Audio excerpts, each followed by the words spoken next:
BBC Radio 5 Live. The voice of the UK. Nicky Campbell. Listen on BBC Sounds and watch on iPlayer. Hey, really good morning to you. Thanks for joining us on The Nation's Phone In, your chance to express your opinion, state your view on a big story of the day. It's another real slice of life issue this morning. Are absences a problem in your school? It's a complex problem. Do you struggle to get your child to school? How difficult can it be? Are you supported? Are you judged? School absences. Let's talk about this for the next hour.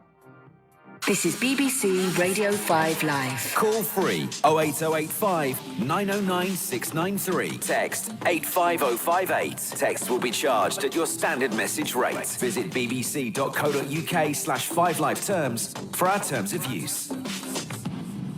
And from Campbell to Campbell, here's Dina Campbell with the news. Thanks, Nicky. MPs say ministers should review support for families to help improve school attendance across England. The Commons Education Committee found twice as many pupils have been missing a significant amount of school than before the pandemic. The first room in the UK for addicts to take illegal drugs under supervision is expected to be approved today in Glasgow. Environmental campaigners had argued the scheme undermined the government's net zero commitments. BBC Radio 5 Live. The voice of the UK. Listen on BBC Sounds and watch on iPlayer.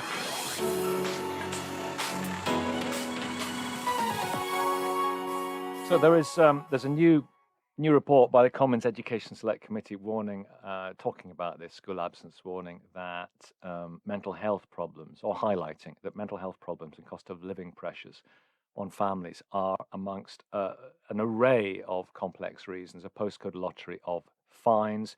People are pointing out, what's the point of fining parents or guardians when financial problems are at the heart of the problem? We've got Branwen Jeffries, BBC's education editor. That's good. And Darren Morgan, a head teacher, coming up. And Aisha Baloch, who's policy advisor from the youth education charity Impetus, who've released a report which found a real crisis point in all this. Welcome to all of you. Good morning. Thanks for all this. Liz, first off, not real name. Hello, Liz. Good morning. I'm going to kick off with you. Over to you. What are your views on this massive problem? Massive problem, and a personal problem. So I've been through school refusal, or as I would term it, school trauma, with two of my children, actually, one quite severely so. It is a massive problem. What COVID taught a lot of kids was that they're happier at home. Thank you so much. And Liz, too, not real name. Aisha, I think what we've just heard illustrates how complex this is. Hey, Nicky, yes, you're absolutely right. And thank you so much to the callers for sharing that. Some really harrowing stories there. I think really they all illustrated the kind of mental health epidemic that's really clear and very prevalent amongst young people today. Young people are able to relate to other young people, their socialization skills, how comfortable they feel in large groups of people, that sort of thing. Branwen Jeffries, our education editor. The Commons Education Select Committee have been speaking about this. What are they saying? Well, they are saying it is a crisis in our schools with these hugely varied and complex reasons. And those powerful accounts from those mums tap into what the MPs are saying about mental health.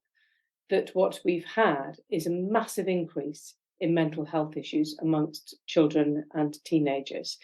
How that can help families. I've spent days in schools recently, and the kind of help that we've heard, the three mums we've heard from already describing, where it's really child focused, it's really family focused, looking at what the issues are for the individual child.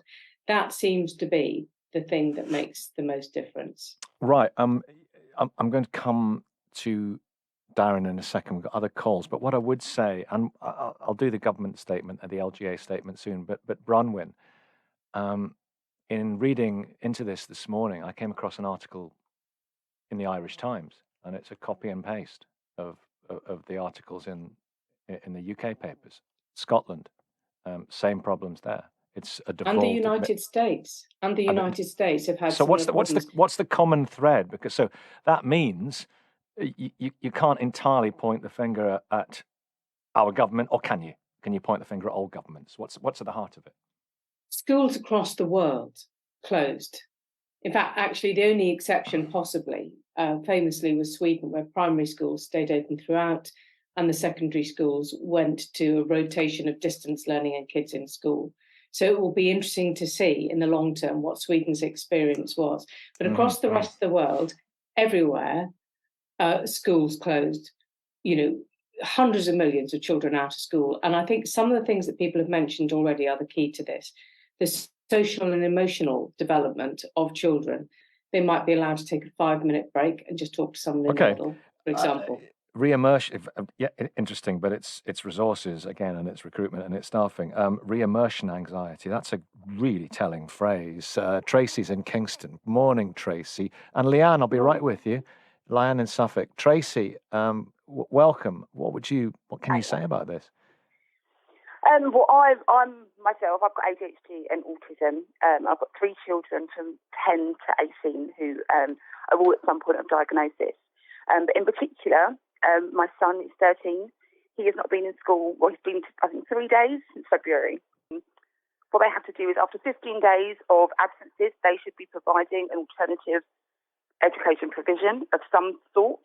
But my son apparently doesn't meet the threshold. And anything that he could access is full.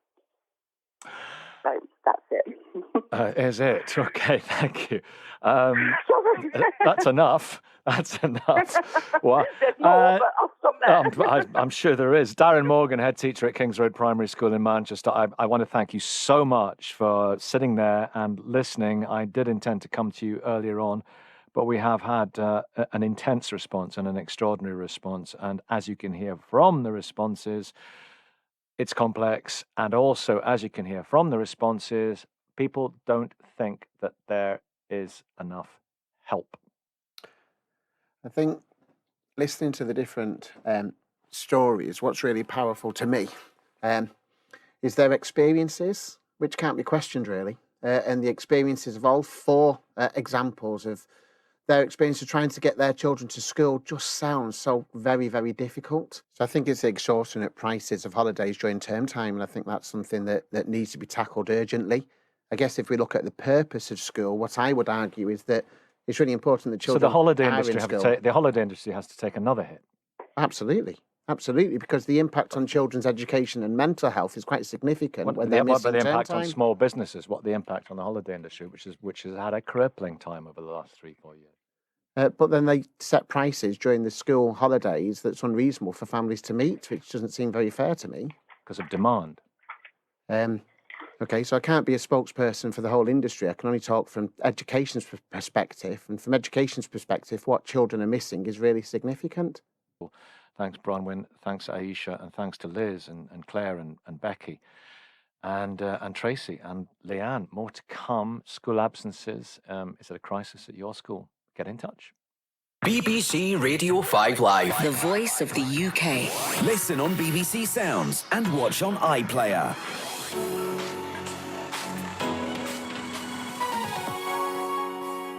Here's the news from Dina Campbell. Thanks, Nicky. Energy companies have been given the green light to develop one of the largest untapped oil and gas fields in UK waters. Rosebank, which is about 80 miles off Shetland, contains up to 350 million barrels of oil. Environmentalists have called the decision reckless. The government insists it's giving financial help to those who need it. Katie Smith has your sport. And we're starting with football this morning. England boss Sarina Wiegman says she's really disappointed that the Netherlands' opening goal stood last night and that VAR wasn't able to check. Despite both players being ineligible to compete after quitting the DP World Tour after joining Live Golf, Ram says it would be really stupid not to lean on their experience. Say play BBC News to most smart speakers and you'll get the latest headlines and in-depth reports on international, national and local stories that matter to you. For your news, when you want it, just say play BBC News. BBC Radio 5 Live. The voice of the UK. Nicky Campbell. Listen on BBC Sounds and watch on iPlayer. We're talking about the school absences from school crisis, which has increased considerably. Different attitudes, different post-pandemic, different attitudes very much from parents to schooling. It has been one of the things identified. More on that to come. Complex problem. That's a simple fact, but there are complex problems. Sarah in Dorset, good morning. Not real name, Sarah. How are you doing? Hello. Good, thank you. Excellent. So what happened? I think my son started to become not wanting to go to school at probably about the age of 8 and a half. Up until then, he'd had an okay time at school. It was a little bit unusual for him. And through years sort of 5 and 6 at primary school, which is a local village school, he really struggled, and absence, and just sort of what we actually thought was sort of anxiety, etc., going in school. So what's our government doing? They're just punishing state-educated children, right, with more expensive holidays in this silly system, and the teachers as well. Sasha, thank you very much indeed. Let's go with Claire in Morecambe. Good morning, Claire. Your son is 7, I read. Are there problems? There is. He was in a mainstream school till he was 5. Be successful whilst having poor attendance. It looks different to every child. And also having lost your mum when you were 15, you said. Yeah. Different children have different and particular issues and challenges and problems, don't they? Which sometimes, for reasons of the fact that it's hustling and it's bustling and it's busy and it's under-resourced and all the things people say, maybe individuals, people with different problems those problems are not taken fully account of. I must say that with the benefit of hindsight, my secondary school was really, really good.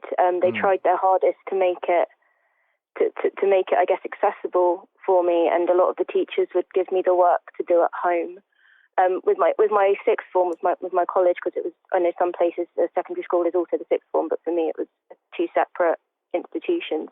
My sixth form was massive, and that individual support fell away. And I think that